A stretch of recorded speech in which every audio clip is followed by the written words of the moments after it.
Donc là, je voudrais un peu te partager mon expérience sur le 5-8 continu.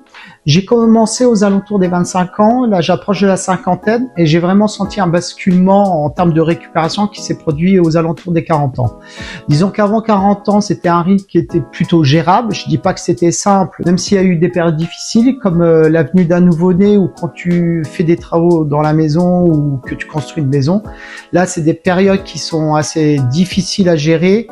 Tu cumules la fatigue, tu as le stress de la situation, tu deviens irritable et donc là, c'est vraiment des périodes délicates. Après 40 ans, c'est plus en termes de récupération où j'ai un peu plus de mal sur le 5-8 continu, notamment la semaine qui consiste aux 2 matins, 3 nuits. Là, je mets un peu plus de temps à récupérer. Je sens vraiment cette semaine qui est très compliquée. Mais attention, chaque cas est différent. Il y en a certains où ça va être la semaine des 6 jours, où tu fais 2 matins, 2 après-midi, 2 nuits et tu as du mal à récupérer parce que accumule la fatigue.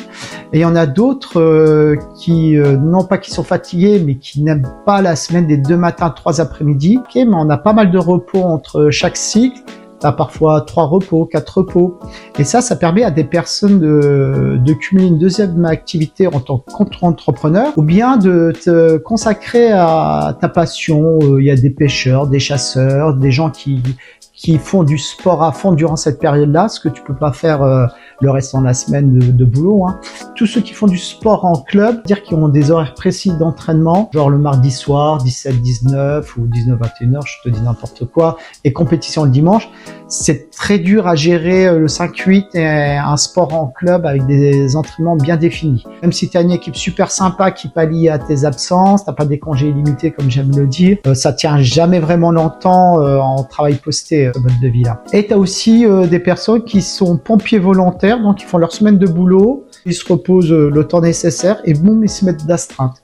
Donc là, tu as des personnes qui pour rien au monde reviendraient en horaire de jour parce que ça te donne une certaine liberté, tu as des plus longs temps de repos. Chacun est différent sur cette question-là. Il y a des personnes qui sont venues un mois qui ont abandonné au bout d'une semaine. Ils ont vu que le travail posté n'était pas pour eux. Le meilleur conseil que je puisse donner si tu souhaites débuter en horaire décalé, c'est déjà de demander l'avis de ton médecin traitant.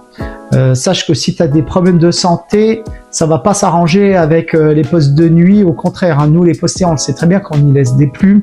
D'ailleurs, il faut qu'on fasse attention à notre hygiène de vie, un minimum attention en termes d'alimentation, de sommeil, de récupération. Parce que sur du long terme, et il y a des études scientifiques qui le prouvent, on peut développer certaines maladies.